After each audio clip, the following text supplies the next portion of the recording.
In the middle of the night, I sneaked into William's room, and with red eyes, he told me to get out. Later, I brought my boyfriend home, and he cornered me against the wall and kissed me.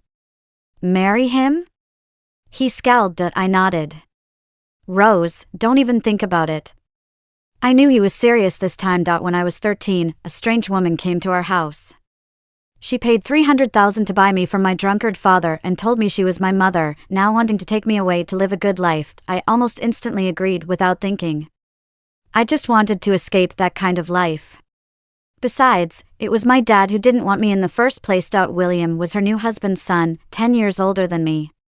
At our first meeting, following my mom's instructions, I politely called him brother. He gave me a scornful look and said, "Where did this filthy little brat come from?" From then on, I knew that William hated me, and he hated me a lot. But it didn't matter, I didn't like him either. William had his own house outside and rarely returned to the Addams family. We barely saw each other and passed 2 years without incidents. The turning point came in the 3rd year. My mom and William's father were in a fatal car accident on their way to the airport. Overnight, I became an orphan with no one to look after me.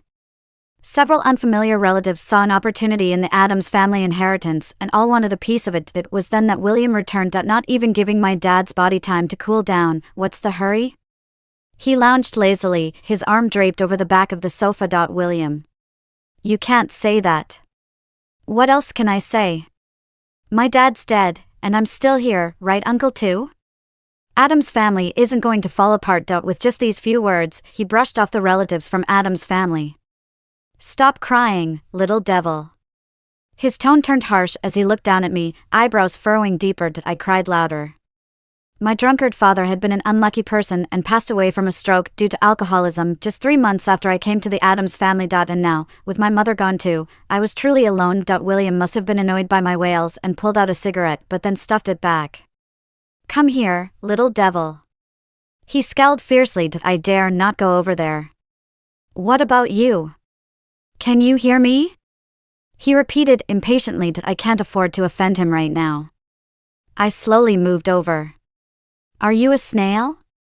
I quickened my pace a bit and stopped 3 steps away from him. Do I have a bomb strapped to me or something?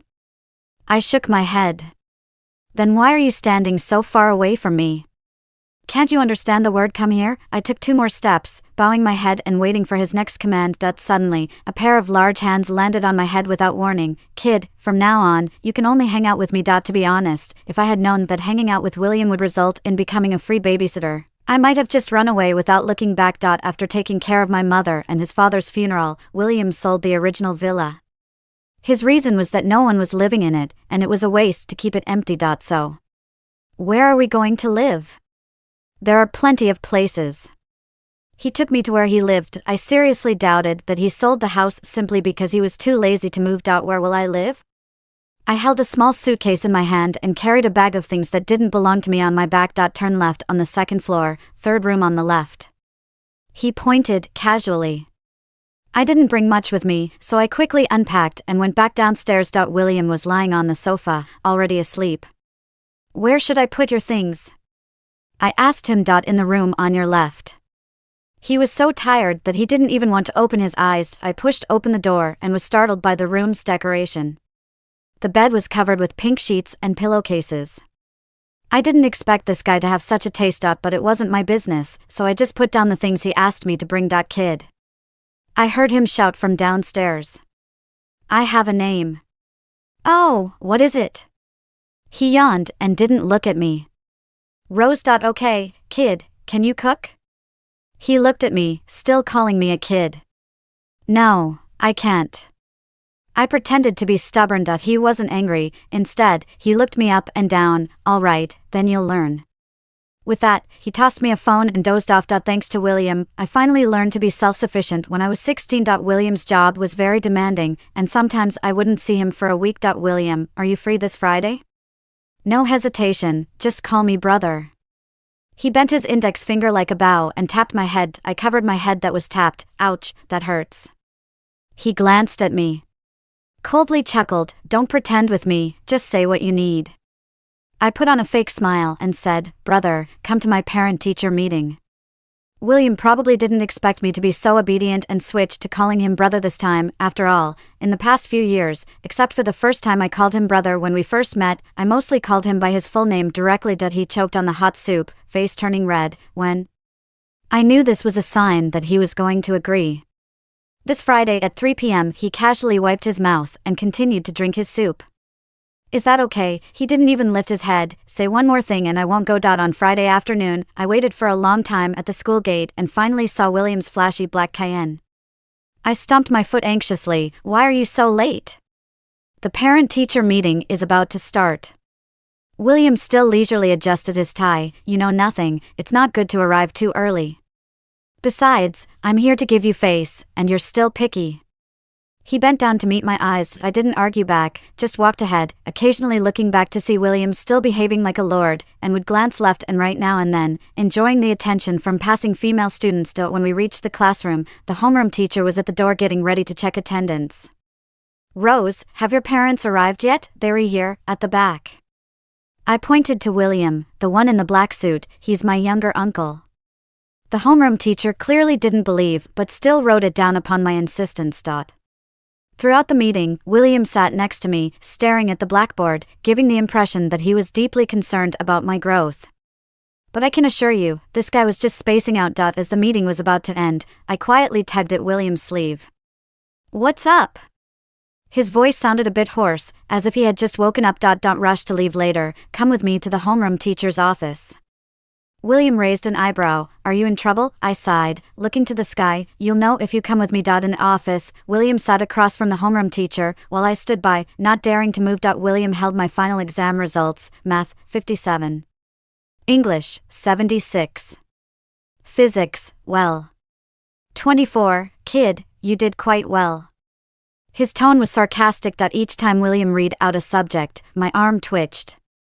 Young Uncle Rose, don't be angry. Rose just didn't perform well this time. With more effort, she might still be able to get into a vocational school. William's lips twitched, and a dagger-like glare was directed at me. Young Uncle, I closed my eyes, regretting playing a prank on him earlier. In the end, William picked me up by the back of my collar and threw me into the car like a little chick. William, no, brother. Listen to me explain. With a bang, William closed the car door and crossed his arms. Okay, explain, I'm listening. Speak up. You're pretty good at calling, right? And those subjects, to score that low, I really admire you. You're going to drive me crazy one of these days. See who else puts up with you.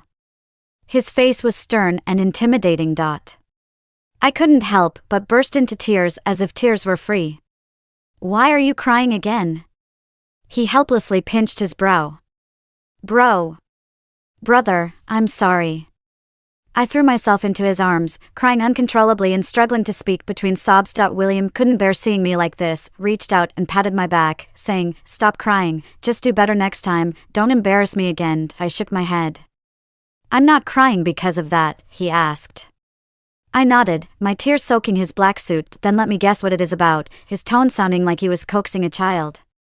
Is it because I said if I died, no one would take care of you? My crying intensified. William suddenly laughed. It seems like that's the reason. Dex, everyone has to die. I looked up, my eyes red-rimmed. You won't die, William, you won't die. Fine, I'll go along with you.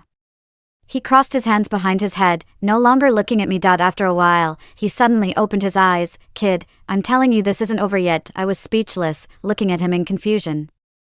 Go home and make up the missed lessons. I shook my head as if I were drummed. I knew it was futile to throw tantrums at someone like William, so I prepared to reason with him. I'm starting my senior year soon. I have to attend evening self-study sessions. I don't have time for makeup sessions. William seemed to have anticipated my response. No problem, I'll personally help you make up. Won't delay your evenings. True to his word.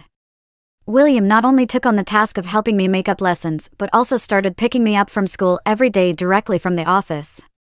Previously, I wouldn't see him for more than a week, and now, he would be at home for 6.5 days of the week. Rose, William finally couldn't contain himself as I started nodding off for the third time, pressing his temples frantically, as if he would pass out from anger the next moment. Sorry, please continue, I startled awake, hastily wiping my mouth. 8th question, do it for me. William slammed the pen down, staring fiercely at my paper. Don't look at me like that, you're making me forget everything. I looked at him nervously. If you put on a golden face, I'll look at you like that. Stop fooling around, do it. I just went over a similar question with you last week. If you don't finish, no dinner, William remarked. I started frantically trying to remember the questions from last week, but my mind was blank. William looked at me incredulously. Don't tell me you forgot, Rose, I might actually kill someone. I broke out in a cold sweat. William's expression was too terrifying. I will, William, please calm down and put the knife down. I nervously began to work on the question. Perhaps people really don't know how talented they are until they are pushed to their limits. William. I've done it. I waved the answer sheet in his face. He deftly dodged. Whatever, stop boasting. I've taught you this 800 times, you should have gotten it right sooner. Why are you laughing then? I looked at him. William reined in his almost ear-to-ear grin. Mind your own business. William, I answered the question correctly, aren't you happy? I teased, poking his side. Quit fidgeting around, you brat. He knocked off my hand that was causing trouble, gave me a fierce look, and said, if you don't rank in the top 300 in the midterm exam this time, see how I'll punish you. I got it. You talk too much, be careful not to find a wife in the future. I replied casually to him. Ouch. It hurts. I covered the leg where William had just kicked me. Ungrateful little rascal. Not at all. If you can't find a wife, do you want me to take care of you in your old age? I glared at him. And should I be taking care of you after raising you for so many years? He shot me a sidelong glance. But you should get married too. You're 27 already. If you don't start dating soon, you'll turn into an old man, and no one will want you. He closed his eyes and remained silent. William, when are you going to find a sister-in-law for me? I shook his arm. Forget it in this lifetime. What, little rascal, bother me in my sleep again and I'll make you solve 100 conic curve problems when I wake up. I raised my fist at the empty air above him. Stinky William, the mentality of an old man is twisted, bullying kids. If you want to scold me, scold loudly, holding it in will only make it harder to do the questions. I lowered my head and ignored him. By mealtime, there was still no sign of William waking up. William. I poked him. What are you doing? Finished the questions? He didn't even lift his eyelids, just swatted away my hand. You always make me do the questions, it's already so late, I'm starving. William paused, picked up his phone, and indeed it was time to eat. Then why are you waiting instead of cooking? He glanced at me, expressionless. I shrugged, pretending, sorry, we're out of ingredients at home. Fine, since you've been doing well lately, I'll take you out to eat. I couldn't believe my ears. William, the stingy guy, actually offered to treat me. Are you serious? I exclaimed, jumping up from the sofa. Yeah, what do you want to eat? Hot pot, and make it spicy. That's good enough, don't act like I've never fed you before. He rolled his eyes at me. As if. I muttered under my breath. What did you say? William's ears perked up. Nothing, I silently prayed to bless the kind soul like you with a lifetime of peace. He looked at me as if I were a silly dog. But thankfully, this time William acted like a human and didn't deceive me. I devoured the meal hungrily. You seem to have forgotten everything I taught you, eat with manners. William sat across from me, looking disgusted. My mouth stuffed with spicy beef. I couldn't retort. William didn't bother scolding me further. He put down his chopsticks after a few bites and started playing with his phone. Aren't you going to finish that? I asked him. Nod. I furrowed my brows firmly. Something is not right. William raised his eyebrows, looking somewhat amused. You're not trying to snatch my food, that's too strange. I left my chopsticks on the plate, pondering in my mind the possibility of William poisoning me. A wry smile tugged at the corner of William's mouth as he said, when have I ever snatched your food, when haven't you snatched my food? I retorted. Even when I was just learning to cook, William would devour all the dishes as if he hadn't eaten in centuries. I had to take the money he gave me and buy food to avoid going hungry to school. Waiter, the bill please. William turned his head away. Hey, I haven't finished eating yet. Why are you asking for the bill? You look like you're already full. He scanned the QR code, then walked out without a second glance. Under the surprised look of the waiter, I quickly stuffed a few more pieces of spicy beef into my mouth and hurriedly followed him outside. Say what you will, this rotten guy William might just leave without caring about me. I could only follow him in silence. That night, my dreams were filled with tripe and tender beef slices coming after me. Like all adolescent girls in their flowering youth, I fell in love, or more accurately, had a crush. The boy was the math representative of our class, named John. He possessed all the qualities that girls of my age admired: clean, neat, good at studies. The most crucial one was his good temper, always speaking gently, unlike William, who seemed to be exploding with anger all the time. Rose, can I ask you a question? I glanced at the problem, something that William had taught before, not too difficult. As I looked up, I noticed John's ears turning slightly red. I cleared my throat and explained it to him according to the approach William had taught me. Rose, you're really amazing. I've never seen this approach before. His eyes sparkled, and when he looked at me, there was only me in his gaze. Feeling a bit embarrassed, I awkwardly scratched the back of my head. It's nothing, you're amazing too. I've noticed that your grades in all subjects have been improving rapidly lately. Do you have a secret formula? I waved my hand. It's nothing special. Remembering how William had suppressed me during this time, I felt like crying without tears. Good grades? Bought with my life. Can you show me your notes? I'm weak in this section, he asked somewhat shyly. Not daring to waste a moment, I quickly handed him the notes that William had summarized for me. From then on, my relationship with John became more familiar, to the point where rumors started circulating in the class about the two of us. Rose, are you and John really together? My face turned red. Don't talk nonsense, we're just good friends. My desk mate shot me a disbelieving look. Rose, the class beauty, appeared beside me at some point, softly calling my name. Normally, she would just ignore me when she saw me, so it was the first time she had actually said my name. I tried to ignore the goosebumps on my arms and looked at her, asking, "What's up?" It wasn't a big deal, she just, could I step outside with her for a moment? Although it could have been said in one sentence, she had to add a few filler words, and her face was slightly flushed with awkwardness. People around us began to look over. I reluctantly agreed. Can you tell me now? She asked hesitantly, fiddling with her fingers. I wanted to ask you, does your younger uncle have a girlfriend? It took me 3 seconds to realize she was referring to William. I kept overturning assumptions in my mind. She blushed even more, burying her head lower. If he doesn't, can I have his contact information? My suspicions were confirmed, but I couldn't quite articulate the discomfort I felt. Rose? She looked at me, her eyes searching. For some reason, almost instinctually. I refused her. He's already with someone he likes, sorry. I have something to do, I'll go first. I spent the rest of the afternoon feeling gloomy, and John noticed, casually asking, Rose, are you feeling unwell? I shook my head. It's nothing. Why is your face so red? Are you running a fever? John said as he reached out to feel my forehead. I instinctively took a step back, and then I heard a familiar voice behind me. Brat. Turning around, I saw William standing 10 steps away from me. Come here, he commanded with a stern expression. Just as I was about to lift my foot, John grabbed my wrist. He looked warily at William and asked, Rose, do you know him? I suddenly remembered that John had been absent during the parent-teacher meeting, so he had not met William yet. William, who had inexplicably dyed his hair white recently and did not look like a good person, caught me off guard. Before I could explain, my wrist was grabbed by another large hand, emanating heat. Without waiting for me to speak, William quickly took my hand and started walking back. Once we got to the car, he crossed his arms, looking serious. I sneakily glanced at him. William had very fair skin, perhaps that was why his pupils were light in color, while his eyebrows were thick and nicely shaped, arching slightly upwards at the bridge of his nose, framing thin lips tinted with a hint of pink. Have you seen enough? The driver, who had been focused on driving, suddenly turned his head. I didn't have time to avert my gaze, and our eyes locked. My heart raced, my eyes felt hot.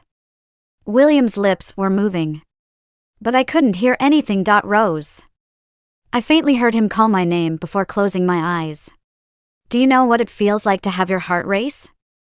Jill had once asked me. Well, I think I know now. Woke up?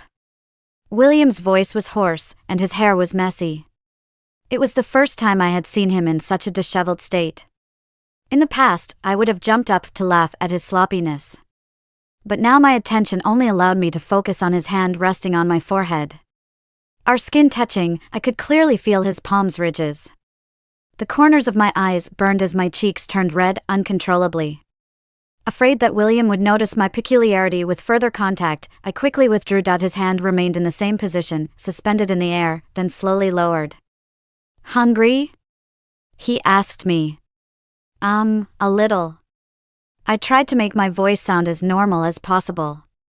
It wasn't until he walked out that I could breathe. At this moment, I had to admit a fact that loomed before me. I seemed to have developed feelings for William. Not long after, William came in carrying a bowl of white porridge. Open your mouth. He scooped up a spoonful of porridge and was about to bring it to my mouth. No, it's okay, I can do it myself. He didn't speak, just stared straight at me, with no intention of backing down, and I stopped insisting, letting him feed me. What's with the low blood sugar, haven't you eaten? I grunted. I couldn't admit I had fainted because I was infatuated with him. I ate the porridge slowly, and William blew on every spoonful, as if trying to delay deliberately, like coaxing a child. What's the deal with that kid? He finally asked the question. I wanted to deny it, but then imagined what his reaction would be if he knew I had a crush on him. Do you like him? He flipped the spoon and glanced at me. I neither admitted nor denied. Speak. He put the bowl on the bedside table, his expression serious. Don't like him anymore. Knowing William's temper, if I didn't speak up, he might tear me apart later. When the words came out, his expression didn't soften. Don't like him anymore? He leaned back on the chair, arms crossed, with a posture that seemed to interrogate a criminal. I cautiously observed William's expression. How long? What? I didn't understand. How long have you two been together? He repeated. I shook my head. We've never been together. That's the truth. So, Rose, are you telling me that you've always liked him one-sidedly? He stared at me intently, not missing any of my words. Yes. William took out a cigarette, thought for a moment, and then put it back into his pocket. You can smoke, I don't mind. He gave me a fierce look. That kid dares to smoke in front of you? I remained silent and bowed my head. Eventually, he didn't light the cigarette either. After what seemed like a long time, William spoke up again. Kid, listen. I looked up at him, unsure of what he was going to say to me. It's not the time for puppy love now. He sat up straight, looking serious. I know, I replied. He paused for a moment and then said, You know nothing. Don't complain about my nagging. Even I find it annoying to listen to, but it's my duty. I had never seen William like this before. In my eyes, he never cared about anything. Such a carefree person. Even when our father passed away, he had an indifferent expression. But now, he was telling me so seriously that I was his duty. What duty? He turned his face away from me. To make sure you get into college. Then what? I can't control anything else, he said with a harsh tone. What a way to not be able to control. You definitely can't control. I retorted. William's face visibly darkened. In the following days, the relationship between William and I took a sharp turn downward. Although he still tutored me as usual, we both knew that something had changed between us. Everything ready? During breakfast, William looked down at the newspaper. If it wasn't just the two of us in the living room, I wouldn't have thought he was asking me. I replied. He put down the newspaper and glanced at my bulging school bag beside me. Admission ticket, ID card, 2B pencil, all ready? I replied curtly, cutting off his nagging. Rose, he no longer called me kid, but my name, Rose. William seemed a bit helpless. Today is your college entrance exam, not mine. There's no need for you to stay mad at me. I'm not. I focused my gaze on the tableware in front of me, giving him no attention. William dropped me off at the examination center and patted my shoulder like a father. Stay calm and do well in the exam. Afterward, we'll celebrate your birthday at home.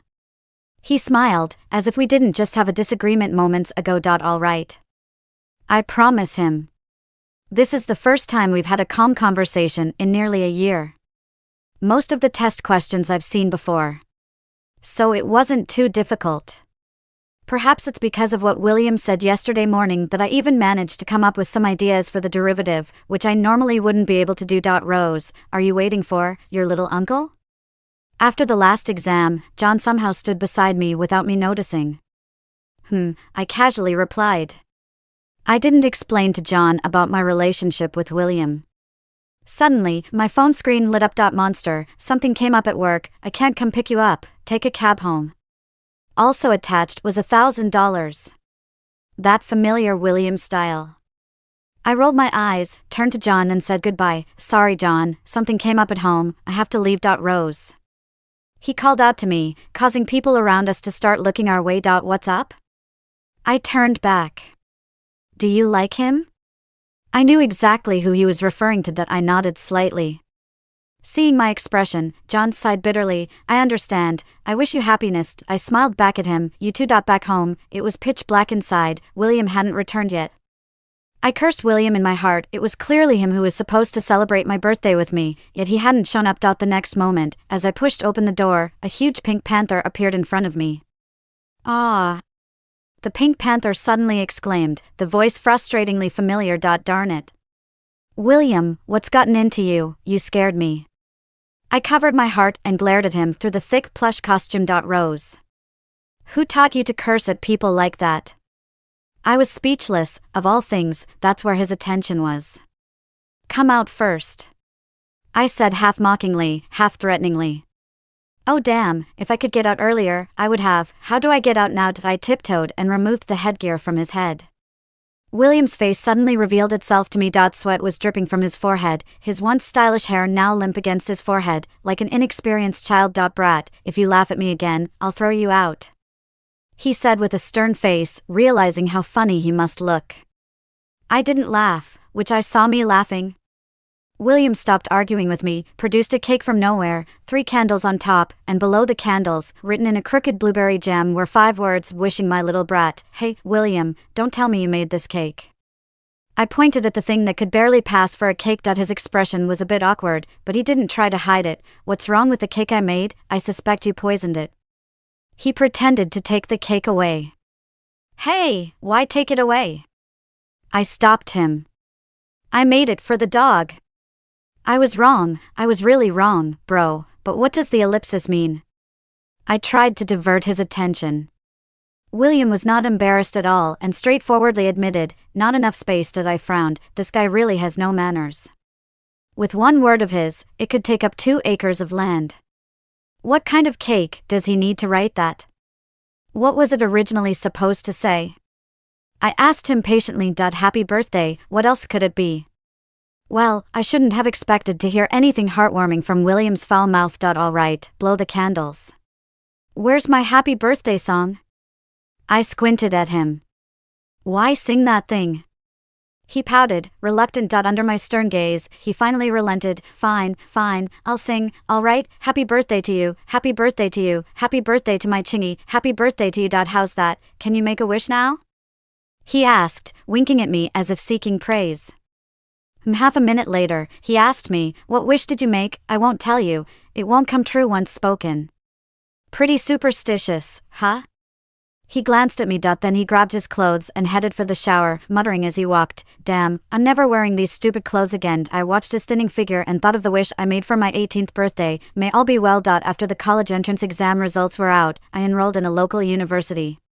William even asked me about it. Why not travel while in university? I half-jokingly said what was on my mind. Didn't you ask me to take care of you till the end? Who will look after you when I'm gone? William couldn't hide his smile, but still awkwardly retorted, who asked for your care? The late-night talks in the female dormitory at the university were the most intriguing. Rose, do you have someone you like? The dorm monitor, wiping her tears after a recent breakup, was very curious about her roommate's love life. Yes. I nodded without hesitation. Is it the cute guy who brought you the other day? Then why don't you take the initiative? What if the cute guy leaves? She excitedly patted the bed railing. Leaves? Yeah, you're so clueless. If you don't grab him now, what will you do when he finds someone else? Don't cry, okay? She indignantly complained about how her ex-boyfriend had let her down. No, I believe, William won't. I hadn't imagined that the words of the dorm monitor at the time would come true. After graduating from university, William came to pick me up but didn't take me home. Where are we going? You'll see when we get there. He nonchalantly answered my question. William, is this your sister? She's so pretty. Who is she? I asked, looking at the woman sitting next to William. Hello, sister, William hasn't told you yet, I'm his girlfriend, Ashley. The woman reached out, her fair and slender fingers agilely grasping my hand, as if I were her long-lost sister. I was absent-minded throughout that meal. I couldn't hear what Ashley was saying to William or to me. But her lips always carried a gentle and tender smile. After Ashley left, William and I returned home. Are you serious about her? I stood at the door, stopping in my tracks. As you can see, in the middle of the night, I sneaked into William's room. His beddings had been changed to a monotonous black and white at some point, which matched his demeanor a bit more. What are you doing here? He had just finished showering, with a slight mist around him. Talk. His tone sounded like he was scolding a child. I'm 22. I just sat on his bed like that, watching his hair still wet on his forehead. I'm 32. I know. You know what? There was fire in his eyes. William, I like you, don't tell me you don't know. I'm not playing dumb with him anymore. The next second, his eyes started to redden at the corners, as if trying hard to restrain something. Get out. What? I didn't understand. Get out. He grabbed my arm and pushed me out without a hint of hesitation. Rose? After 4 years and the dim lighting in the bar, I didn't immediately recognize the person who approached me as John. You're here, drowning your sorrows? He glanced at the drink in my hand, hesitated for a moment, and chose a more refined term. I gave a bitter smile, took a sip, and tilted my head back, something like that. Can I guess why? He sat down next to me. Because of your uncle? I started to wonder if John's major in college was fortune-telling. Don't look at me like that, it's written all over your face. He chuckled. I smirked without saying a word. Do you need any help? When I got back home, it was noon the next day. William was lying on the couch, still wearing yesterday's pajamas. Hearing the door open, he quickly turned his head. Rose. The next moment, seeing John's face, his expression turned as cold as ice. What is he doing here? William looked at me. Hello, I'm Rose's boyfriend, you can call me John. William glanced at the hand John extended, gave a disdainful laugh, and didn't shake it. John wasn't offended, he just smiled and retracted his hand. When did this relationship start? He was still just looking at me. Confirmed last night. Bringing him home so soon? He lowered his head, staring at the interlocked fingers of me and John. Not too soon, we're planning to get married.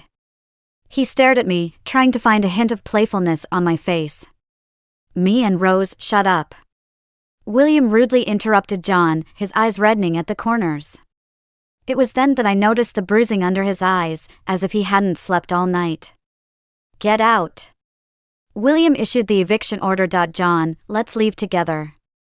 William grabbed my wrist. Forget it, Rose, I'll go back first. You talk to your brother. After John left, William still held onto my wrist, showing no sign of letting go. Let go. I pried his hand open, stepping back to a more appropriate distance. Want to marry him? He hung his head, and I couldn't see his expression clearly. Yes. William pulled out a cigarette, lit it, and the spark condensed into a small dot. This was the first time he smoked in front of me. So, does your brother disagree? I took the opportunity to provoke him with my words. His knuckles began to tremble. Rose, don't call me brother. Then what should I call you? I deliberately provoked him, watching him on the verge of collapse. I looked at him on the verge of collapse, casually flicked away the still unburned cigarette butt, and leaned in for a kiss. The tip of my tongue that had just sipped the cigarette but still carried a hint of tobacco, ravaging freely in my mouth, wishing I could swallow it directly, curling up and nearly extinguishing it. William didn't smell of alcohol, he was sober. When we separated, his lips were somewhat swollen, and I didn't think I was doing much better at this point. What was that for? I raised an eyebrow, waiting for his reply. William's fingers were still trembling, as were his eyebrows and the corners of his eyes. Every inch of his body was trembling because of the kiss just now. Brother, do I need to remind you again? You have a girlfriend, and I have a boyfriend too. As the words came out, I suddenly realized that my tone was damn similar to William's. Rose, I'll say it again, don't call me brother, otherwise, what? Otherwise, his hand caressed my neck, and I didn't know what would happen next. He had forgotten that I was no longer the girl who would collapse in his arms and cry painfully at the mention of a death sentence. My fingers traced the curve of his neck, and I leaned close to his ear, calling out softly, "Brother, brother." The next morning, I woke up in William's embrace. As I opened my eyes, he was gazing at me intently. "What are you looking at?" I asked. "I wanted to see if you'd show any signs of regret." I stretched lazily and leaned back into his arms. "Well, you'll be disappointed then," I quipped. He chuckled, but remained silent. "Besides, maybe it's you who should be regretting," he teased. "Remember Ashley, the sweet girl you tricked?" "Oh, you remember her name. Looks like someone's feeling a bit jealous." His expression was intriguing. It finally dawned on me that I might have fallen for his tricks again, and Ashley was probably just another actress he had brought in to provoke me. Angry? He asked. "No," I replied. William hugged me tightly. "I told you, I'm not looking for a girlfriend." "Well, what am I then?" I inquired. He ran his hand over my lips that he had nibbled on numerous times the night before, his expression sincere. "You are my lover," and another night of revelry ensued. "Do you also know that John was just another actor I hired?" I questioned. He raised an eyebrow and chuckled disdainfully, mocking my previous poor acting skills. Ignoring him, I turned away and continued, "Seriously, what if I decide to marry John? After all, my anger and departure that night were not feigned." "I know," he said, his smile fading. He leaned in and kissed the corner of my lips. "That's why I'm grateful." "Grateful for what?" "Grateful that it was him you walked in holding hands with." "Would you believe in someone else then?" I questioned. He did not deny it. "And if the person I bring isn't John, what then?" I persisted. Like a child asking for candy, I was relentless in seeking an answer. Playing with the ends of my hair, William's eyes turned cold as he responded, "There won't be an if. But what if the person I bring isn't John?" I pressed on. "In that case, as you put on your sacred wedding gown, I will take your hand and place it in the hand of that person. I will wear the carefully crafted mask of deceit that I have prepared, even though every fiber of my being is screaming to take you away. I will stand in the hall, in a place where even the priest and God can see, and say, 'I do to you.'" William side story. William has no sentimental attachment to the Addams family, nor does he have any expectations that his mother's early death did not affect him much, as he had long known that his mother had another man outside. So when his father remarried less than 5 months after his mother's death, he was not surprised at all. Marriage was always absurd and ridiculous to him. He had only one request: to move out, to leave the Addams family, to get away from this filthy place. He was 18 that year. He didn't know how many years had passed when his father, who had never called him before, contacted him and told him that his stepmother was bringing a daughter and asked him to come back and take a look. Before William could refuse, the old man hung up the phone. Though angry, William drove to the Addams family that day. The girl was dirty, her whole body filled with a smell that didn't belong in that environment, her 2 braids tied unevenly, probably due to malnutrition, and her hair was yellowish in color. "Brother," she called shyly, forced by her mother. William didn't have much affection for the stepmother's daughter and casually remarked, "Where did the smelly little devil come from?" The girl was not tall, just reaching his waist. William could clearly see the displeasure in her eyes because of his comment. He ignored her and treated her as a passing guest in his life, not worth getting involved with. At that time, William did not know that his life with Rose was never meant to be straightforward from the beginning. 3 years later, the old man and that woman died in a car accident. William had to return to the Addams family to deal with the mess left behind. After sorting out the bunch of idlers at the Addams family, he suddenly discovered that the old man had left him with an even bigger problem. The girl brought by the stepmother had tears in her beautiful eyes. William vowed that he comforted Rose solely because she cried so unattractively at the time that it was embarrassing to see, making Addams' family look bad. But he forgot that Rose was not a member of the Addams family. Later, everything seemed to fall into place naturally as he brought Rose home. It wasn't as troublesome as he had imagined. Rose was much more sensible than she appeared. And her arrival even made William experience the feeling of having a home for the first time. Of course, this was disregarding her abysmal grades. Counseling high school kids wasn't too difficult for William, considering he was a distinguished graduate of a prestigious university himself. But unfortunately, Rose wasn't just an ordinary high school kid. As William repeatedly saw Rose making the same mistakes on similar types of problems, he started to suspect whether Rose was sent by fate to punish him. One day, Rose teased him, saying that he would have a hard time finding a wife if he continued to be so harsh. William had heard comments about marriage before, but this time it felt different coming from Rose. He seriously pondered this in his mind and then told her he wouldn't have a girlfriend. Later, feigning drowsiness, he secretly glanced at Rose, who was still working on her problems. The warm light illuminated her face. It would be fine to continue like this. William was startled by his own thoughts. It was the first time he realized that his feelings for Rose might not be so pure. After that, he secretly concealed his unworthy thoughts. He determined that he wouldn't and couldn't get further involved with Rose in this lifetime. She deserved a normal love affair. However, what William didn't expect was that he overestimated his own patience. When he saw Rose standing with a boy of her age whom he didn't know, for the first time in 27 years, his calm heart stirred turbulence. Later, he learned from Rose that the boy's name was John, someone she had liked. How enviable that word was, someone Rose had liked. William had to admit, he was insanely jealous. For 4 years in college, he hadn't told her that he had bought a house near her school. He had been watching her for 4 years in secret. At that time, William thought, if in these 4 years Rose had a boyfriend, he would honestly step back to his original place and not take one step further. Perhaps the heavens heard his plea, as Rose had been single for 4 years. So, he launched his assault. Whether it was by coercion or deception, he finally heard the phrase he had longed for from her, "William, I like you. Don't tell me you don't know." "How could I not know? I have always known."